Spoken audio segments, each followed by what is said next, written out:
Powered by Crew Unlimited, Blue Ocean's Yachting has anchored the industry since 1982. We charter exceptional experiences across the globe. From navigating brokerage to sourcing ship-shape crew members. See the full scope of our services and answers to our most frequently asked questions at blueoceansyachting.com. So yeah, when the Paige Bell story landed, it hit home. It was too close for comfort. And I had shared a few things on various Facebook groups, on my own Facebook wall, saying this is too similar. This is what happened to, similar story to what happened to Jess, only right. Jess's death wasn't on board the boat, but she wasn't protected by her boat owner and management, and that's where the hole is. And I got called from a journalist from a South African newspaper, media company, asking to interview me, to share my story. And I was like, oh, this is a bit traumatic, but I decided to do it because I just thought, okay, Jess, was that an isolated incident? But now 8 years later, Paige, this is too much. And yeah. I know other women in the industry with horrible things have happened, not murder, but awful things have happened, and it's not spoken about. And then things that have happened to me that I haven't spoken about even. I silenced myself. And I just thought, you know what, I wish that in all those years in yachting, I had a mentor or an advocate or someone I could turn to and ask for support. You know, someone to say, you're not crazy, this is not okay, this is not acceptable behavior. Can you say that one more time? I think it's important to repeat this. I wish that when I was in the industry, that I had someone to turn to, a mentor, an advocate, someone that had my back, that would say to me, you're not crazy, this is not okay. This is not okay that this has been done to you, and this is what we're going to do about it. This is how I can support you. I never had that, and I don't believe that the women or the men in the industry have that today. The DPA, while he's there for certain things, like you said, he works for the owner. That's right. Okay, and I think if we could have not a DPA, but an external, a crew hotline with someone that isn't connected to the boat management or the owner or the captain or the recruitment agency, a complete independent hotline entity, where when these things happen, for men and women, they can call someone or email. Yes. Like a support group. Well, you know, this podcast is going to hit right before the Monaco Yacht Show, and it's going to get out in front of tens of thousands of yachting professionals. So if they've got the stomach to listen all the way through to the end and be listening to our conversation right now, perhaps there's an entrepreneurial mindset out there that will listen to these words and say, yeah, we can make that happen. Tell me about Jess. She was a dear friend of yours. She didn't work on your boat, though.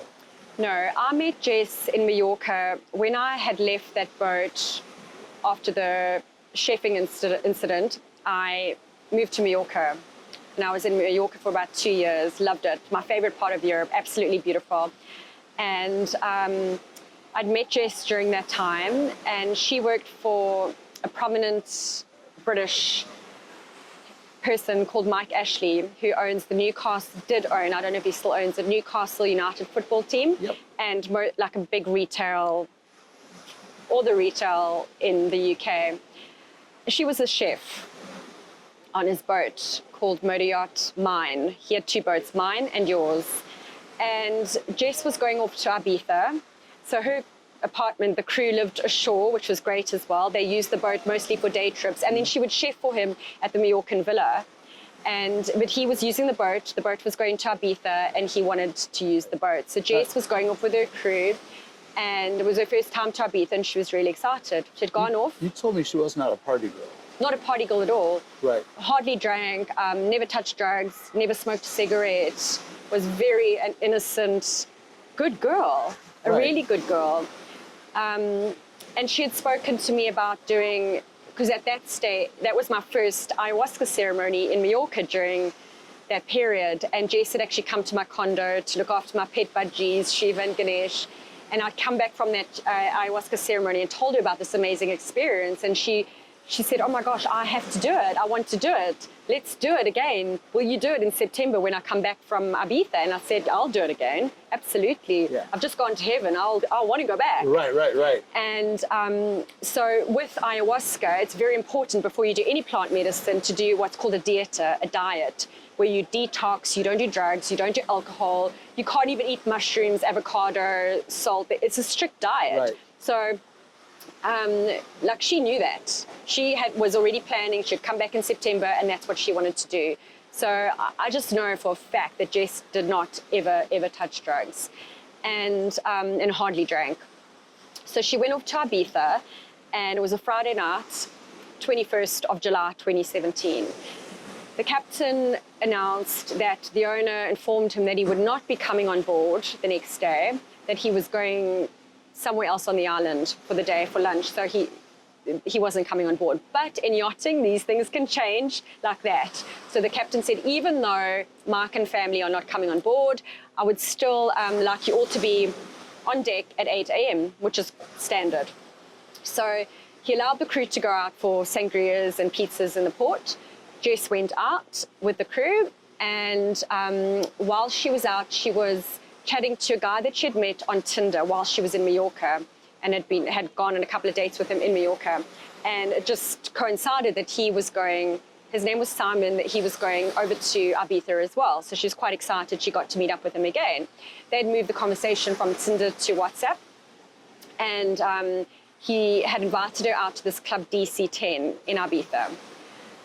And Jess went to the club, met up with him, had a couple of drinks, and while she was drinking, she apparently didn't feel well. She got a banging headache and had struggled breathing, so she went to the bathrooms. In the bathrooms in all the Ibizan clubs, there's paramedics because it's a drug culture. So, of course, Jess wasn't doing drugs. She was drinking alcohol, had a couple of drinks before she had even got to the club, and she knew she had to be on deck at 8 a.m. So while she was talking to the paramedics, she said, I'm not feeling great, like I'm having trouble breathing and I've got a headache. She went into cardiac arrest. They put her in an ambulance, and on her way to the hospital, she was declared brain dead. She arrived in hospital, hooked up in ICU, and she was there for 4 days before she died. During that time, the toxicology reports show she had GHB in her system. So GHB, if you don't know, I've never done it, so I don't know what it's like, but it's a date rape drug. Right. It's popular among the gay community for whatever reason, and date rape, because it only lasts for 24 hours in your system, and it's liquid in a little vial bottle. So a couple of drops of that, Bob's your uncle, you're anyone's. And you pass out, you don't remember what happened, you can't move. Apparently your body is really stiff and you can't move. And before you're able to get up and call for help, it's out your system. So that was in her system. That Saturday morning, Jess didn't arrive back at the boat. The captain went searching for her. Knew from the other deckhand that she was going to DC10 to meet Simon. So he went to DC10, and they confirmed that a woman's body was carried out in a stretcher the night before. She's probably in hospital. He arrived at hospital and saw her hooked up in ICU. He then went back to the boat, and called management and told them of the incident. Not long later, Mark Ashley informed the captain to move the boat to Ibiza immediately. From Ibiza? From Ibiza, back to Mallorca, immediately. And he said, I can't. Jess, your chef, is hooked up in ICU. At this stage, they didn't know she was going to die. And we can't, it's a crime scene, I can't move the boat. Ongoing investigation. So he fired them. Whole crew. He fired the crew and then flew new crew in to move the boat back, because he didn't want bad publicity, because he was a prominent figure in the UK media. in Ibiza on a boat, the worst thing would be his yacht chef in hospital for whatever reason. So he insisted they move the boat back. Before the crew were fired and the boat was moved back, he got them to pack up Jess's belongings on the boat and deliver them to hospital. So before anyone knew that she was going to die, her bags were packed up and delivered to the hospital. Jess's parents, in the meantime, had flown in from South Africa that Saturday. They arrived early hours Monday morning. They get there and they didn't even notice all Jess's belongings are in the hospital room.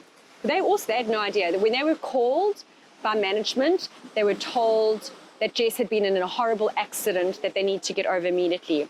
So they thought, oh, she's tender accident or jet skiing, or they weren't told she's on life support. She's got GHB in her system. She's been drugged and she's brain dead. So they didn't really notice her luggage or anything like that. And anyway, the crew were fired. Her stuff was delivered. And the whole story was silenced. Right. This is why people in the industry are unaware of this situation. Yeah, everything was silenced. At the time, I was in Mallorca with my friend and we were getting all this information from her ex-boyfriend and another friend and the cousin, and we were planning to fly over that Tuesday to Ibiza to be with Jess in hospital. And unfortunately, we were on the beach deciding like what flight we were going to book out that evening when we got the text that she had died. It was awful. And at the time, I remember seeing one brief article online in one of the Ibizan papers about this South African woman, 30-year-old South African woman. She was only 29, a couple of months away from her birthday, that had been partying in a nightclub and now she was in hospital. That was removed almost instantly. So, yeah, story silenced. Wow. Yeah, the crew, the parents were not paid out, they were not supported. Jess's body wasn't repatriated by the boat. There was no insurance, nothing.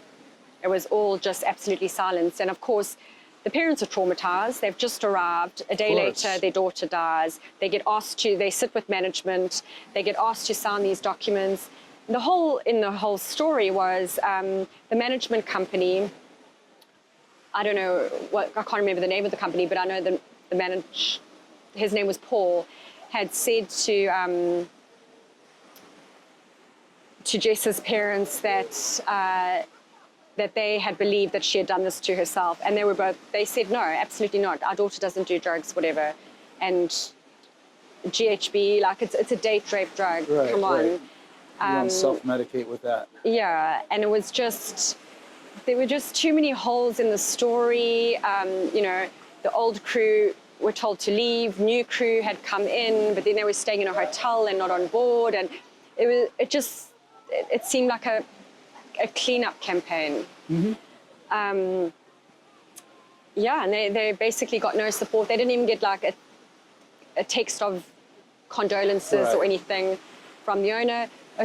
Paul, the boat manager, had got the boat management company's lawyer to support her parents. Now, for me, that's a conflict of interest. So obviously she's keeping the boat covering for them with insurance payouts, the story, all that kind of stuff, and basically narrating the story. And I've spoken to her folks, and her dad said to me in hindsight, like it was the craziest thing for him to agree, allowing Paul to act as the power of attorney on the case, and then taking the boat manager's lawyers on board to investigate the case. Well, there was no investigation. The whole thing was silenced. There's no justice. They kept the phone for like 2 years. 2 years later, he got the phone back. Messages had been wiped. Even when they had returned to Ibiza 2 years later to get the police reports, because nothing was being investigated, the docket number on the report was different. So they believed that there were two reports, the real one and the manufactured one. Wow. Mm. And unfortunately, Jess's story wasn't told. It wasn't told in the South African news. It wasn't told in the yachting news, the yachting industry. Globally, there was nothing. It was silenced. And I we all should maybe ask the question, how many more Jesses are out there with untold stories? And again, it's not an indictment of our industry. I think you and I both agree the yachting industry is amazing and offers incredible opportunities, and I think the relationships I enjoy and have maintained, and I understand you as well, are lifelong and they're incredible. Yeah. But when something like this happens, it's unlike other industries because, you know, crime scenes typically don't move from place to place. Yeah. And, you know, you don't always have high net worth individuals that have the ability to make phone calls, move money around, you know, convince people to, you know, follow their NDAs or remind people they have an NDA and use threats and coercion to silence. And so, again, I want to be careful here because this is not an indictment, but it is a cautionary tale. And I think it's going to be important for others listening, and particularly crew listening, to have a voice. Absolutely. And, you know, just to be clear, in the Jess situation, it wasn't an accident or an incident on board at all. Nope. We know her drink was sparked. There were 39 cameras at DC-10. There were 2 arrests. Things did happen. The Tinder date she was with fled back to the UK. A month later, he resigned from his prominent job as CEO, stepped down. I was stalking the hell out of him on social media, and he all of a sudden was kayaking in Antarctica. Not guilty. Anyway, and ironically, he's living in New York now, and the woman he's married looks just like Jess, and it hurts me, and it's crazy. And he fled jurisdiction and got away with murder. Look, I don't think he intended to kill Jess. No, but probably not. He put the drugs in her drink, right. And it is what it is. And while that wasn't an incident on board, I mean, Jess worked for the family, you know. She worked for the family. She plated him and his children and his family and his friends every night in the Mallorcan villa and on board the boat. She was there on behalf of the family. Yeah, exactly. That's why she went to Ibiza. Right, and it's like, you work for these people and, you know, yet no... Before she even died, her bags were packed up and next to her hospital bed in ICU. Like, where's the compassion and the empathy in that? Right. And that's, I think, in life in general, we need to find compassion and you know, treat people human. The way you want to be treated. Yeah. Humanly and you know, with grace. Really sorry. That's I know that was a hard one for you, and we did an interview yesterday that's coming out that we talk about a lot more of these kinds of things, and I hope everybody will find that and listen in, because in what we talked about yesterday, we talk about not only the tragedy of death and suicide and grief, but also paths for healing and ways we work through this type of thing. Is this what pushed you out of yachting?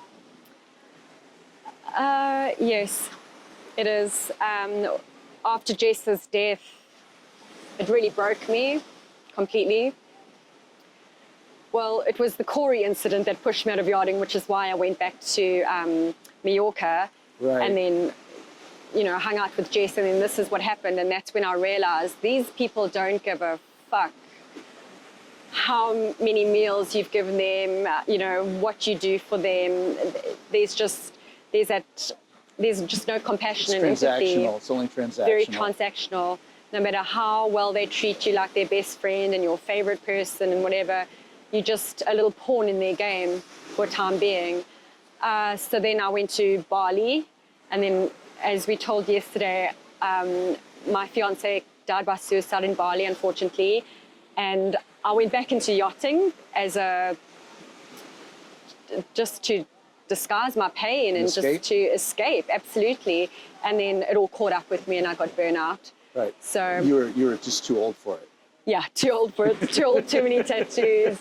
It was just burnout, and then just, I guess, the trauma and the grief that I'd been carrying from Jess, and then my cousin's suicide while I was in Bali, and then my fiance. It was just a culmination. So it's not. Yeah, it was just too much to cope with. You know, I think when an incident happens, if you live ashore and you work in corporate, whatever, and an incident happens, you get to go home every night to your own space, to decompress, to let it go, have a shower, everything's okay, go back to the job tomorrow morning, and then get on with it. But in yachting, you're living and working in that confined space. You're not getting the deep rest. Exactly, yeah. You're not getting that rest, and you know, unfortunately, with the likes of Mark and Corey, you living with your predators, and you can't escape them. Yes. And when you speak up to your captain or your management or DPA, they silence you because it's too much paperwork. They want to protect their little people, and you become the liability because you've got the voice. You're the dangerous one. So it's easier for them to get rid of the victim and keep the bully. And I just want to add, like, most of the time these bullies and sociopaths or whoever on board, they're narcissists and they play the game, and they're so good at creating chaos amongst the crew, whether it's little bullying and little digs or degrading people, or, you know, making the crew feel uncomfortable with whether it's sexual tap on the arm or like a pat on the bum or something to a stew or whatever, and creates that environment of hostility amongst the crew, where crew then become stressed, fearful, depressed, scared, whatever it is. Anxious, yeah. And then the perpetrator doing it, they calm because they're the ones that started the chaos. Right. So the management or the owners, they see the perpetrator not as a perpetrator. They're like, well, he's the calm one. Right. Why are all these crew flustered and stressed and he's got his shit chaotic? together. And yeah, this guy's got his shit together. Right. And that's how he moves up the ranks. Heavy, deep sigh, reflection. Wow. Yeah. No clear-cut answers here, are there?